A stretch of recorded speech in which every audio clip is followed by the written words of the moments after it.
اور 17 رمضان جنگ بدر کا دن ہے، اور بدر اسلام کا بہت بڑا معرکہ ہے اور سب سے بڑا معرکہ ہے۔ قیامت تک جتنے معرکے آئیں گے ان میں سب سے اعلیٰ، سب سے افضل بدر ہی رہے گا، کہ ان بدر والوں کے بارے میں جو اللہ کی طرف سے آئی ہے بات، وہ بعد میں کسی کے لیے نہیں آئی کہ افعلوا ما شئتم فإنی قد غفرت لکم۔ میرے نبی نے فرمایا، اللہ تعالیٰ نے میرے بدر کے ساتھیوں سے فرما دیا ہے، جاؤ جو مرضی کرو، میں نے تمہیں معاف کر دیا۔ افعلوا ما شئتم، جو مرضی کرو میں نے تمہیں معاف کر دیا۔ یہ صرف انہی کو کہا گیا ہے اور کسی کو نہیں کہا گیا، اور اللہ کے نبی کی طرف سے جو ایک گواہی ان کے لیے آئی، وہ بھی پھر قیامت تک نہ پہلے کسی کے لیے تھی نہ آئندہ کسی کے لیے ہے، کہ آپ 17 رمضان کی رات کو،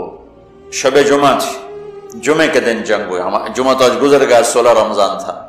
تو آپ ہاتھ اٹھا رہے ہیں اور بے کا ان تہلک هذه العصابۃ فلن تعبد، میرے مولا اگر یہ لوگ تو نے ہلاک کر دیے پھر تیرا نام لینے والا کوئی نہیں رہے گا۔ اتنی بڑی بات ان 313 پر میرے نبی نے فرمائی، ان تہلک هذه العصابہ، اگر یہ ہلاک ہو گیا نا پھر میرے مولا پھر تیرا نام لینے والا کوئی نہ رہے گا۔ یہ بات کسی کے لیے نہیں فرمائی، کسی کے لیے نہیں فرمائی، صرف ان 313 کے لیے فرمائی کہ جتنے اہم لوگ ہیں یہ اسلام کی بنیاد ہیں، اساس ہیں، اثاثہ ہیں، اگر یہ شکست کھا گیا اور مارے گیا تو پھر یا اللہ تیرا نام بھی دنیا سے گیا۔ تو آپ نے ہجرت فرمائی نبوت کے 14ویں سال، 27 صفر نبوت کا 14واں سال تھا اور ستمبر کا مہینہ تھا، جب آپ 622 عیسوی اور ہجرت کا پہلا سال سمجھ لیں، آپ مدینہ پہنچے۔ مدینہ پہنچے تو ایک ریاست کی شکل قائم ہو گئی۔ قریش نے مٹانے کے لیے تیاری شروع کی اور ابو سفیان کو بھیجا، ہر گھر سے عورتوں نے سونے کے زیور دے دیے کہ جا کے ہتھیار خرید کے لاؤ، ہم مدینے والوں کے خلاف جنگ کریں گے۔ یہ 40 آدمیوں کا قافلہ جب شام سے واپس آئے تو مدینہ راستے میں پڑتا تھا، تو خبر ملی تو اللہ کے نبی نے فرمایا کہ ابو سفیان کے قافلے کو روکا جائے، یہ ہتھیار ہمارے خلاف استعمال ہوں گے تو اس پر قبضہ کر کے ہمیں اپنے فائدے میں اس کو استعمال کرنا چاہیے۔ یہ آپس میں مشاورت ہوئی تو مسجد میں جتنے لوگ بیٹھے تھے ان سے فرمایا چلو بھائی، کوئی تیاری نہیں، کوئی اس کے لیے اعلان جنگ نہیں، اور فرمایا کہ 3 میل کے دائرے میں جس کی وہ سواری ہے تو وہ لے لے اور باقی ویسے ہی چلو۔ تو لہٰذا چونکہ صرف 40 آدمیوں کو روکنے کا مسئلہ تھا تو 313 آدمی، 315 آدمی یا 317 آدمی مختلف ہے، 86 مہاجرین تھے اور 64 اس میں اوس تھے اور باقی خزرج تھے۔ خزرج سب سے زیادہ سے 100 سے اوپر خزرج تھے اور 86 اس میں مہاجرین تھے اور 64 قبیلہ اوس کے، اوس چھوٹا قبیلہ تھا، خزرج بڑا قبیلہ تھا۔ 2 گھوڑ سوار تھے، ایک مقداد بن اسود اور ایک زبیر بن عوام، اور 60 اونٹ تھے ٹوٹل یا 70، اور جس پر 3 آدمی سوار تھے، 3۔ تو آپ کے ساتھ حضرت علی اور مرسد الغنوی، یہ اور میرے نبی پاک، یہ 3 آدمی ایک اونٹ پر سوار، ایک اونٹنی پر سوار تھے اور باری باری سوار ہوتے پیدل چلتے تھے۔ تو آپ ان کے لیے نکلے۔ جب آپ تھوڑا سفر کر گئے تو آپ نے حضرت اسامہ اور حضرت عثمان رضی اللہ عنہ کو واپس بھیج دیا کہ آپ کی صاحبزادی حضرت رقیہ رضی اللہ تعالیٰ عنہ وہ بیمار تھی، ان کو چیچک نکلا تھا، چیچک اسمال پاکس ایک بیماری تھی، اب تو وہ نظر نہیں آتی، ہم نے بچپن میں دیکھا وہ سارا جسم آبلے ہی آبلے نکل آتے تھے، اکثر لوگ اس میں بچتے نہیں تھے، جانور نہیں ہوتے تھے، مر جاتے تھے، جو بچ جاتے تھے ان کے چہرے پر سارے ایسے وہ کھڈے پڑ جاتے تھے، کھڈے، کبھی آپ نے چہرے دیکھے ہوں گے کھڈے پڑے ہوئے، یہ وہ چیچک کے نشان ہوتے ہیں، تو ان کو چیچک نکلا ہوا تھا، تو آپ نے حضرت اسامہ اور حضرت عثمان کو ان کی تیمارداری کے لیے چھوڑا اور خود آگے تشریف لے گئے۔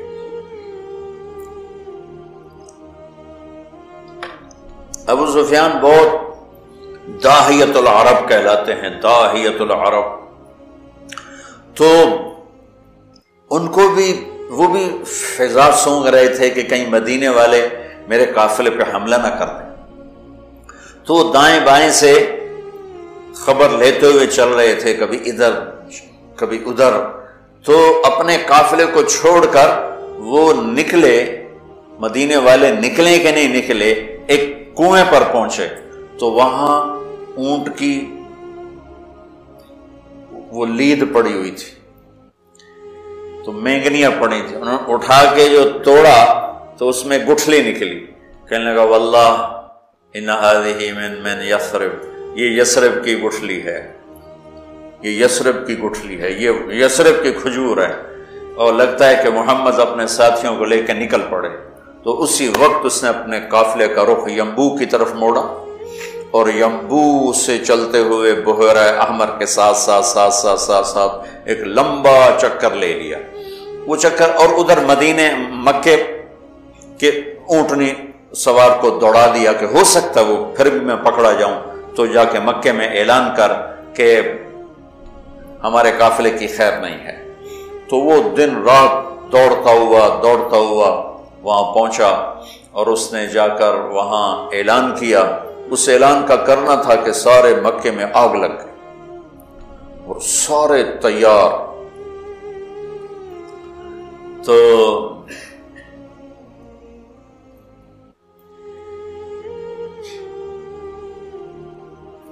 بنو عباس، بنو ہاشم، کچھ مسلمان ہوئے تو کچھ نہیں ہوئے تھے، وہ تیار نہیں تھے، لیکن حضرت عباس اندر سے مسلمان ہو چکے تھے، لیکن وہ اپنی قوم کے پریشر میں آ کر وہ بھی ساتھ نکلے ہوئے تھے، اور اخرس بن شریک بنو زہرہ کا سردار تھا، اس کے بھی 300 آدمی ساتھ نکلے ہوئے تھے، لیکن جب کچھ سفر ہو گیا تو ابو سفیان کا پیغام پہنچا کہ ہم مدینے والوں کی اس سے نا خطرے سے نکل گئے ہیں، تو لہذا تم واپس آ جاؤ۔ تو جب یہ پیغام، تو حکیم بن حزام رضی اللہ عنہ بعد میں مسلمان ہوئے، انہوں نے کہا اب تو ضرورت نہیں ہے جنگ کی، وہ قافلہ واپس نکل گیا ہے تو ہم واپس چلیں، تو ابو جہل نے کہا نہیں، ہم بدر جائیں گے، وہاں لونڈیاں نچائیں گے، شرابیں پئیں گے، اونٹ ذبح کر کے کھائیں گے اور اپنا جشن منا کے پھر واپس آئیں گے، اس سے پہلے کبھی ہم واپس نہیں جائیں گے۔ تو یہ اس سے اپنے تکبر اور ظلم میں آگے چلتے آئے، اور حکیم بن حزام تھے، انہوں نے بہت محنت کی کہ ایسا مت کرو، واپس چلو، جنگ اچھی نہیں ہوتی، لیکن وہ ابو جہل کے دماغ میں کوئی بات آئی نہیں، وہ اپنے لشکر کو لے کے نکلتا چلا آیا۔ اللہ کے نبی بدر کے قریب پہنچے تو ادھر وہ 1000، یہ 313، اس میں 100 گھوڑے، یہاں 2 گھوڑے، یہاں 8 تلواریں، ادھر 600 تلواریں، وہ تو پورے مسلح ہو کے نکلے تھے، اور یہاں وَإِنَّ فَرِيقًا مِّنَ الْمُؤْمِنِينَ لَكَارِهُونَ، اور یہاں جب پتہ چلا کہ سامنے ابو سفیان نہیں ہے، اب تو ابو جہل ہے، تو ہمارے پاس تو تیاری کوئی نہیں ہے، تو کچھ مسلمان گھبرانے لگے کہ اب کیا ہو۔ ابو ہریرہ رضی اللہ عنہ کی پہلی جنگ تھی موتا، اس میں روم تھا 1 لاکھ، صحابہ تھے 3000، 1 لاکھ، تو ابو ہریرہ کا رنگ بدلنے لگا۔ ثابت بن اقرم انصاری پاس کھڑے تھے، کہنے لگے ابو ہریرہ کأنک تری جموعا کثیرا، لگتا ہے بڑے بڑے لشکر دیکھ کے ڈر رہے ہو؟ کہنے لگا ہاں۔ کہنے لگے لم تشہد بدرا، تو بدر میں ہوتا نہ تھا تو آج ڈرتا نہیں۔ ان لا ننصر بالکثرہ، ہم کثرت کی بنیاد پہ فتح نہیں پاتے، ہم اللہ کی مدد کی بنیاد پہ فتح پاتے ہیں۔ تو بدر کی جنگ جو تھی نا، وہ دشمن کا خوف نکالنے کے لیے تھی اور اللہ کی مدد دکھانے کے لیے تھی اور اللہ کا غیبی نظام چلانے کے لیے تھی۔ تو آپ نے پوچھا بولو بھئی کیا کریں، واپس چلیں یا آگے بڑھیں؟ واپس جاتے تو سارے عرب سے اسلام کا رعب اٹھ جاتا اور قریش کی دھاک بیٹھ جاتی، لیکن مدینے والوں کے ساتھ معاہدہ ہوا تھا کہ مدینے میں رہ کر آپ کی حفاظت کریں گے، مدینے سے باہر نہیں۔ تو لہٰذا اب آپ پوچھ رہے ہیں بولو بھئی کیا کرنا ہے؟ تو مقداد بن اسود کھڑے ہوئے، یا رسول اللہ پھر ہم بنو اسرائیل نہیں ہیں کہ ہم کہیں جیسے ان کی قوم نے کہا تھا موسیٰ سے اذهب انت وربک فقاتلا انا ہاہنا قاعدون، تو جا اور تیرا رب جا کے لڑو، جب فتح ہو جائے بس سانو ہی سد لے جائے۔ تو ہم یہ بیٹھے ہیں، تو یا رسول اللہ ہم کہیں گے اذهب انت وربک فقاتلا نحن معک مقاتلون، آپ چلیں، آپ کا رب چلے، آپ تلوار اٹھائیں، ہم ساتھ اٹھائیں گے، آپ کے آگے قربان ہوں گے، پیچھے قربان ہوں گے، دائیں قربان ہوں گے، بائیں قربان ہوں گے، ہماری لاشوں سے گزر کر کوئی آپ تک پہنچے گا، ویسے کوئی نہیں پہنچے گا۔ تو آپ کا چہرہ کھل گیا، پھر ہم کہا بولو بھائی کیا کرنا ہے؟ تو پھر چونکہ آپ چاہتے تھے کہ مدینے والے بولیں، مدینے والے زیادہ تھے، یہ تو 86 تھے، تو صاحب بن معاذ کھڑے ہو گئے، یا رسول اللہ ہم سوچ رہے تھے کہ مہاجرین ہمارے بھائی ہیں اور وہ ہماری ترجمانی بھی کر رہے ہیں، لیکن مقداد کی بات کے بعد پھر آپ کا پوچھنا کہ بولو کیا کرنا ہے، لگتا ہے آپ ہم مدینے والوں سے پوچھنا چاہتے ہیں۔ تو پھر یا رسول اللہ ہم آپ کے ہاتھ پر ایمان لائے، آپ کے ہاتھوں میں ہاتھ دیا، آپ پر بیعت کی، آپ کی غیبی خبروں کو سچا جانا، جو آسمان سے خبر آئی ہم نے کہا حق ہے، سچ ہے۔ تو یا رسول اللہ سالم من شیتا وحارم من شیتا وقتا حبال من شیتا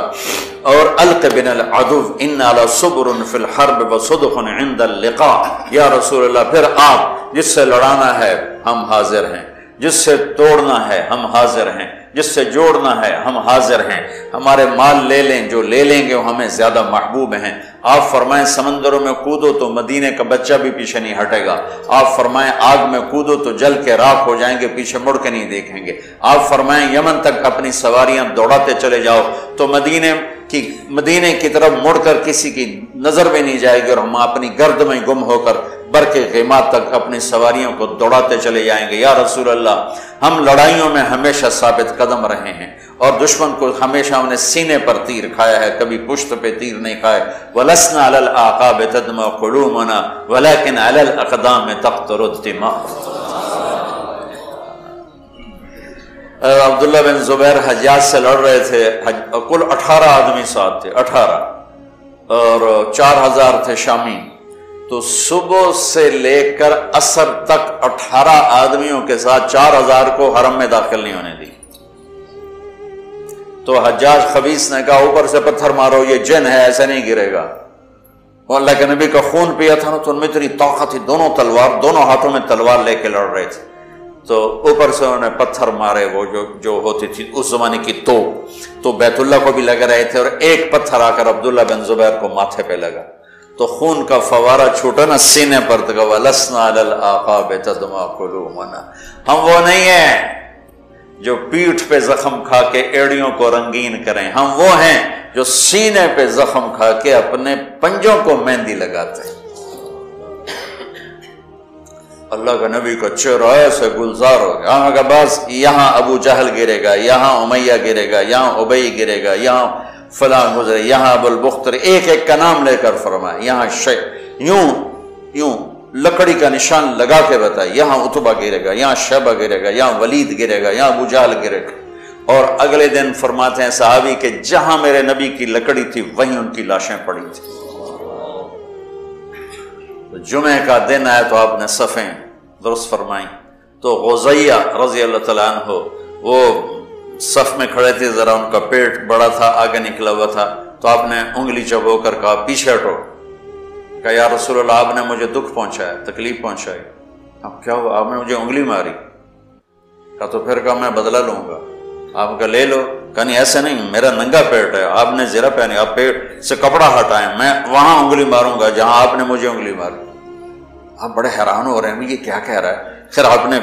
کپڑا ہٹا دیا اپنے پیٹ سے تو ایک دم چمٹ کے چومنے لگے گا، یا رسول اللہ مجھے لگتا ہے میں نہیں بچوں گا، جاتے جاتے آپ کا بوسہ لے لیں۔ اور وہ اس جنگ میں شہید ہوئے، 6 مہاجرین شہید ہوئے اور 8 انصار شہید ہوئے، 14 ٹوٹل شہید ہوئے۔ 70 قریش کے مارے گئے اور 14 انصار، 6 مہاجرین میں سے اور 8 انصار میں سے۔ تو انہوں نے کہا یا رسول میں نے جو میرا بہانہ تھا میں جاتے جاتے آپ کا بوسہ لے لوں، مجھے لگتا ہے کہ میں اس جنگ میں نہیں بچوں گا، اور ویسا ہی ہوا، وہ اس میں شہید ہوا۔ پر آپ نے صفیں درست فرمایا کہ جب تک وہ نہ حملہ کریں تم نے حملہ نہیں کرنا، جب تک قریب نہ آئیں تیر نہیں چلانا، چونکہ وہ تو ہتھیار ہی تھوڑے سے تھے۔ تو ادھر سے نکلا عتبہ اور شیبہ، یہ دونوں بھائی، عتبہ بن ربیعہ، شیبہ بن ربیعہ، اور ولید بن عتبہ کا بیٹا۔ یہ عجب جنگ تھی، ادھر بھائی کھڑا ہے ادھر بھائی، ادھر ابو حذیفہ کھڑے ہیں ادھر ولید کھڑا ہے، دونوں بھائی، ادھر حمزہ کھڑے ہیں ادھر عباس کھڑا ہے، ادھر بھانجا کھڑا ہے ادھر ماموں کھڑا ہے، ادھر بڑا بھائی ادھر چھوٹا بھائی، ادھر چچا ادھر بھتیجا ہے۔ یہ ایسی جنگ تھی۔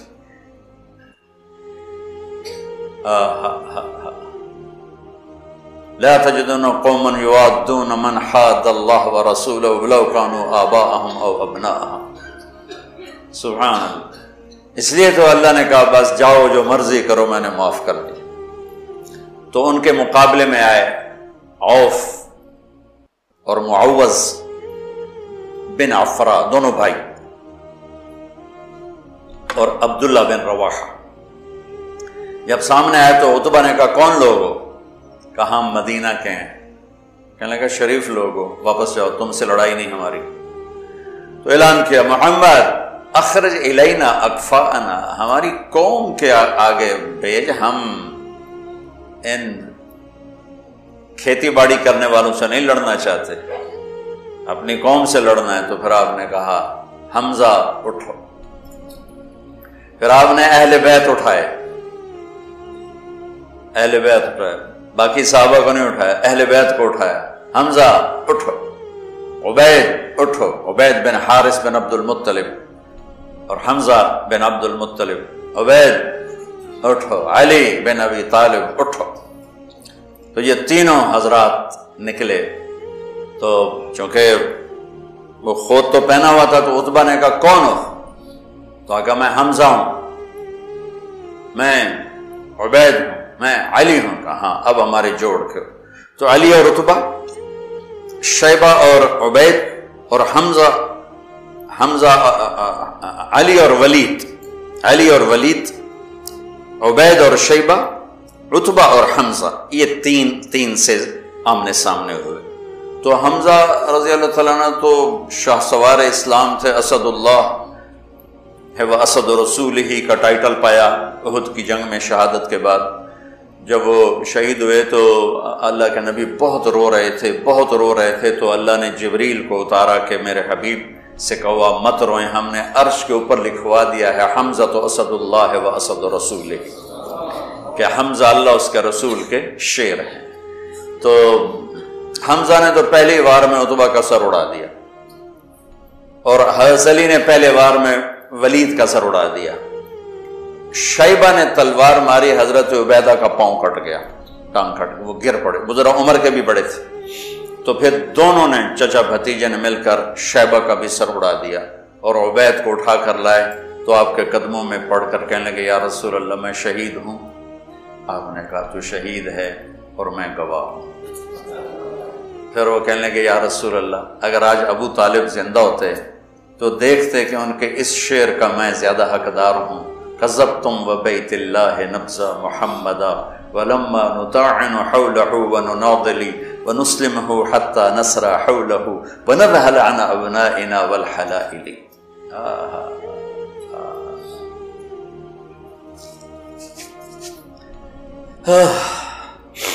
آپ نے فرمایا سچ کہتے ہو، سچ کہتے ہو۔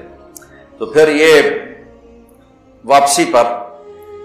چند میل آگے میں ان کی قبر کی زیارت کی ہے، ایک بدو مجھے لے گیا، ویسے تو کوئی وہاں جا نہیں سکتا، یعنی کسی کو پتہ ہی کوئی نہیں ہے کہ یہاں وہ ہستی آرام فرما رہے ہیں، اور اوپر کوئی ٹائٹل نہیں، کوئی نام نہیں، وہ علاقے کا تھا، راستوں کو جانتا تھا، وہ ایک عرب دوست کی جیپ کو، یہ وہ سفر ہے جس میں میں ابوا بھی گیا تھا، یہ وہ سفر، تو اس نے ہماری جیپ سڑک سے نیچے اتاری اور کھڈوں میں سے اور ٹیلوں میں سے گزارتا ایک ویرانے میں قبرستان تھا، ویرانے میں، وہ مجھے وہاں کہا یہ ہے حضرت عبید بن حارث کی قبر، مجھے وہاں کھڑا کیا، وہاں میں نے ان کے لیے سلام پیش کیا، دعا کی۔ تو جب یہ تین گرے تو ابو جہل کہنے لگا انہوں نے جلد بازی کی، گھبراؤ نہیں، حملہ کرو، تو آپ نے فرمایا تیر سنبھال کے رکھو، جب زد میں پھر تیر چلانا، پھر تیر چلے، آپ نے مٹھی اٹھائی، شاہت الوجوہ، اور پھینکی، سب کی آنکھوں میں ریت پڑ گئی۔ جنگ سے پہلے ہوا کا ایک جھونکا آیا، بگول ایسے، حضرت علی نے پوچھا یا رسول اللہ یہ کیا ہے؟ آپ نے کہا جبریل 500 فرشتوں کے ساتھ آ گئے۔ پھر تھوڑی بار دوبارہ، یا رسول اللہ یہ کیا ہے؟ کہا میکائیل 500 فرشتوں کے ساتھ آ گئے۔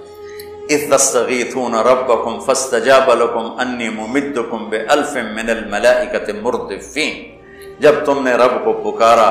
تو اس نے لبیک کہتے ہوئے فرمایا کہ چلو، وہ 1000 ہیں، ہم 1000 فرشتے بھیج رہے ہیں۔ پہلے بھی فرشتے آتے تھے، آج بھی فرشتے آ رہے ہیں۔ فرشتے کبھی لڑتے نہیں تھے، صرف روح کی کیفیت پیدا کرتے تھے۔ یہ بدر پہلی جنگ ہے جس میں فرشتوں نے لڑنا ہے، اور فرشتوں کو لڑنا نہیں آتا، تو اللہ ان کو لڑنے کا طریقہ بتا رہا ہے۔ اذ یوحی ربک الی الملائکۃ انی معاکم فثبتوا الذین آمنوا سألقی فی قلوب الذین کفروا الرعب۔ اب آگے بتا رہا ہے کہ اب تم نے لڑنا کیسے ہے، فضربوا فوق الاناق، تم نے تلوار گردن پہ مارنی ہے، وضربوا منہم کل بنان، اگر گردن سے خطا ہو تو پھر ہاتھ کاٹ دینا، کہ ہاتھ کٹے گا تو گرفتار ہو جائے گا، گردن کٹے گی تو اوپر جا کے گرفتار ہو جائے گا، ویسے ہی دنیا سے فارغ ہو جائے گا۔ تو کتنے صحابہ کا فرمان ہے کہ میں نے تلوار اٹھائی اور میری تلوار سے پہلے اس کی گردن اڑ کے وہ گئی۔ فرشتے پہلی دفعہ لڑنے کے لیے آئے، اترتے تھے نبیوں کی مدد کے لیے، لڑتے نہیں تھے۔ یہ آج پہلی جنگ ہے جس میں لڑ رہے ہیں۔ جبریل نے ایک دفعہ پوچھا یا رسول اللہ آپ کے صحابہ میں سب سے افضل کون ہے؟ آپ نے کہا جو بدر میں شریک ہوئے۔ تو جبریل نے کہا آسمانوں کے فرشتوں میں جو 1000 فرشتہ بدر میں آئے وہ سب سے افضل شمار کیا جاتا ہے، سب سے اعلیٰ وہ شمار کیا جاتا ہے۔ تو چند گھنٹیاں گزرے تھے کہ قریش کے قدم اکھڑ گئے اور 70 ان کے مارے گئے، 70 ان کے قید ہوئے۔ حضرت عباس کا قد اتنا بڑا تھا کہ جب وہ اونٹ پر گھوڑے پر بیٹھتے تھے پاؤں زمین پر لگتے تھے، اتنا بڑا قد تھا ان کا، وہ اونٹ پہ سواری کیا کرتے تھے۔ ان کو ایک چھوٹے سے صحابی ابو الیسر انصاری وہ ان کی مشکیں باندھ کے دلا رہے تھے، اور حضرت عباس شرمندہ ہو رہے تھے، ان تو پھونک مار دیتے اڑ جاندہ ہو، اور ان کے بازو باندھ کے لا رہا۔ تو کہنے لگے بھتیجے مجھے اس نے نہیں پکڑا، کوئی زمین آسمان کے درمیان معلق تھا، اس نے میرے ہاتھ پکڑ کے باندھ دی اور اس کو رسی پکڑا دی۔ وہ کہنے لگا نہیں یا رسول اللہ میں نہیں پکڑا ہے اس کو، میں نہیں پکڑا ہے۔ ہم کہا چپ کر، اللہ نے فرشتے کے ذریعے تیری مدد کی ہے، فقد ایدک اللہ بملک کریم، چپ کر، اللہ نے فرشتے کے ذریعے تیری مدد کی ہے۔ تو یہ پہلی جنگ تھی جس میں اللہ تعالیٰ نے فتح مبین نصیب فرمائی، اور ان تستفتحوا فقد جاءکم الفتح وَإِن تَنْتَهُوا فَهُوَ خَيْرٌ لَكُمْ وَإِن تَعُودُوا نَعُدْ وَلَن تُغْنِيَ عَنْكُمْ فِئَتُكُمْ شَيْئًا وَلَوْ كَثُرَتْ وَأَنَّ اللَّهَ مَعَ الْمُؤْمِنِينَ۔ یہ آیات آج بھی انتظار کر رہی ہیں کہ اگر ہم ایمان والے بن جائیں تو اللہ کہتا ہے وَأَنَّ اللَّهَ مَعَ الْمُؤْمِنِينَ، اگر تم ایمان والے ہو تو ہم تمہارے ساتھ ہیں، اور جب ہم تمہارے ساتھ ہیں پھر کون تمہارے اوپر؟ إِن يَنْصُرْكُمُ اللَّهُ فَلَا غَالِبَ لَكُمْ، اگر ہم تمہاری مدد کریں کون غالب آئے؟ وَإِن يَخْذُلْكُمْ، اور اگر ہم تمہیں چھوڑ دیں فَمَنْ ذَا الَّذِي يَنْصُرُكُمْ مِنْ بَعْدِهِ، پھر کون ہے جو تمہاری مدد کرے؟ تو یہ بدر کے موقع کی آیات ہیں، اور بدر کے واقع سورہ انفال میں اللہ تعالیٰ نے اس کو خوبصورت طریقے کئی جگہ اللہ نے بیان کیا، یہ انفال میں بڑی تفصیل کے ساتھ اس کو بیان کیا ہے۔ یہ آج کے حوالے سے میں نے تھوڑا سا وہ آپ کے سامنے پیش کیا۔